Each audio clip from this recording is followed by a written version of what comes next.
ನಾಳೆ ಕೆಪಿಸಿಸಿ ಕಚೇರಿಗೆ ಸುರ್ಜೇವಾಲಾ ಅವರ ಆಗಮನ ಆಗುತ್ತೆ. ಅಸಮಾಧಾನಿತ ಶಾಸಕರಿಗೆ ಈಗಾಗಲೇ ಸುರ್ಜೇವಾಲಾ ಬುಲಾವ್ ಕೊಟ್ಟಿದ್ದಾರೆ. ನಾಳೆ ಮಧ್ಯಾಹ್ನ ಭೇಟಿಗೆ ಬಿಆರ್ ಪಾಟೀಲ್ಗೆ ಸೂಚನೆ ಕೊಡಲಾಗಿದೆ. ಜೊತೆಗೆ ಮಧ್ಯಾಹ್ನ 2 ಗಂಟೆಗೆ ರಾಜು ಕಾಗೆಗೆ ಬರುವಂತೆ ಸೂಚನೆಯನ್ನ ಕೊಡಲಾಗಿದೆ. ಇವರಿಬ್ಬರು ಕೂಡ ಬಹಿರಂಗವಾಗಿ ಅಸಮಾಧಾನವನ್ನ ಹೊರಹಾಕಿದ್ರು.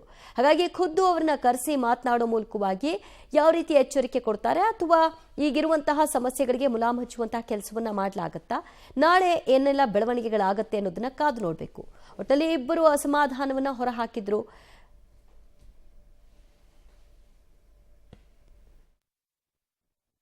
ಬರ್ತಾ ಇದ್ದಾರೆ. ಖಂಡಿತ ಇದೆ. ಅವರೇ ಡೈರೆಕ್ಟ್ ಎಲ್ಲರಿಗೂ ತಿಳಿಸಿದ್ದಾರೆ, ನನಗೂ ಪ್ರೋಗ್ರಾಮ್ ಕಳಿಸಿದ್ದಾರೆ. ನಾನು ನಮ್ಮ MLAಸ್ಗೆಲ್ಲ ತಿಳಿಸ್ತಾ ಇದ್ದೀನಿ. ಬರ್ತಾ ಇದ್ದಾರೆ. ಖಂಡಿತ ಇದೆ. ಅವರೇ ಡೈರೆಕ್ಟ್ ಎಲ್ಲರಿಗೂ ತಿಳಿಸಿದ್ದಾರೆ, ನನಗೂ ಪ್ರೋಗ್ರಾಮ್ ಕಳಿಸಿದ್ದಾರೆ. ನಾನು ನಮ್ಮ MLAಸ್ಗೆಲ್ಲ ತಿಳಿಸ್ತಾ ಇದ್ದೀನಿ. ಬರ್ತಾ ಇದ್ದಾರೆ. ಮತ್ತಷ್ಟು ಮಾಹಿತಿ ಕೊಡ್ತಾರೆ ನಮ್ಮ ಪ್ರತಿನಿಧಿ ರವೀಶ್. ಅಸಮಾಧಾನಿತ ಇಬ್ಬರು ಶಾಸಕರಿಗೆ ಮಾತ್ರ ಬುಲಾವ. ನಾಳಿನ ಈ ಒಂದು ಸಭೆಯಲ್ಲಿ ಯಾವ ರೀತಿಯಾದಂತಹ ಬೆಳವಣಿಗೆಗಳಾಗಬಹುದು?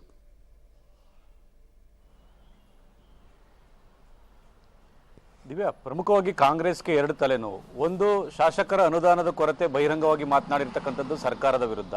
ಇನ್ನೊಂದು ಕಡೆ ಮುಖ್ಯಮಂತ್ರಿ ಸಿದ್ದರಾಮಯ್ಯ ಆಪ್ತ ಕೂಟದಲ್ಲಿರ್ತಕ್ಕಂಥ ಕೆಲ ಸಚಿವರು ಮತ್ತು ಅವರ ಪುತ್ರ ಮಾತನಾಡಿರ್ತಕ್ಕಂಥ ವಿಚಾರ. ಎಲ್ಲ ಒಂದ್ ಕಡೆ ಒಂದು ಸರಿ ಹೋಗುತ್ತೆ ಅನ್ನೋದ್ರಲ್ಲಿ ಇನ್ನೊಂದು ಶುರುವಾಗುವಂತಹ ಒಂದು ಇದು ಕಾಂಗ್ರೆಸ್ನೊಳಗಡೆ ನಡೀತಾ ಇದೆ. ಯಾಕೆಂದ್ರೆ ಈಗಾಗಲೇ ಕಾಂಗ್ರೆಸ್ನ ಶಾಸಕರು ಬಹಿರಂಗವಾಗಿ ಸಚಿವರ ವಿರುದ್ಧ ಕಿಡಿಕಾರಿದ್ರು, ಭ್ರಷ್ಟಾಚಾರ ಆರೋಪದ ಬಗ್ಗೆ ಕೂಡ ಪ್ರಸ್ತಾಪ ಮಾಡಿದ್ರು, ಕೆಲಸಗಳಾಗ್ತಾ ಇಲ್ಲ ಅಂತ ಕೂಡ ಹೇಳಿದ್ರು. ಇದು ಕಾಂಗ್ರೆಸ್ಗೆ ದೊಡ್ಡ ಮಟ್ಟದ ಮುಜುಗರ ಆಗ್ತಿತ್ತು. ಅದಾದ ಬಳಿಕ ರಾಜಣ್ಣ ಅವರು ಸೆಪ್ಟೆಂಬರ್ ಕ್ರಾಂತಿಯ ಬೀಜವನ್ನು ಏನು ಬಿತ್ತಿದ್ರು, ಬೇರೆ ಬೇರೆ ರೀತಿಯ ಬೆಳವಣಿಗೆಗಳಾಯಿತು. ಮತ್ತೆ ಸಿದ್ದರಾಮಯ್ಯ ಅವರು ಫುಲ್ ಟರ್ಮೋ ಎಷ್ಟು ಟರ್ಮೋ ಈ ಬಗ್ಗೆ ಕೂಡ ಚರ್ಚೆಗಳು ಕೂಡ ಬಹಿರಂಗವಾಗಿ ನಡೀತಾ ಬಂತು.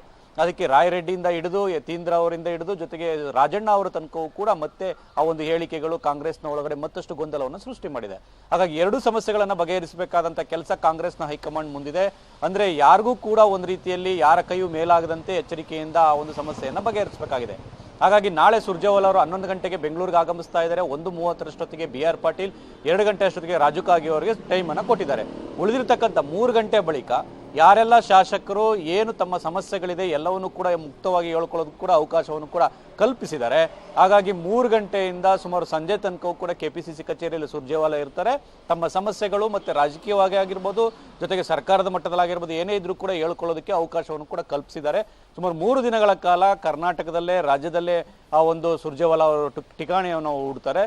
ಜೊತೆಗೆ ಈ ಒಂದು ಶಾಸಕರ ಅಭಿಪ್ರಾಯವನ್ನು ಕೂಡ ಪರಿಗಣಿಸಿ ಕೆಲ ಸಚಿವರಿಗೆ ವಾರ್ನ್ ಮಾಡುವಂಥ ಸಾಧ್ಯತೆ ಇದೆ. ಜೊತೆಗೆ ಶಾಸಕರು ಕೂಡ ವಾರ್ನ್ ಮಾಡುವಂಥ ಸಾಧ್ಯತೆ ಇದೆ. ನೀವೇನೇ ಇದ್ರೂ ಪಕ್ಷದ ವೇದಿಕೆಯಲ್ಲೇ ನೀವು ಹೇಳಬೇಕಾಗತ್ತೆ, ಹೇಳಿ ನಾವು ಸಮಸ್ಯೆಯನ್ನು ಬಗೆಹರಿಸ್ತೇವೆ ಅಂತ.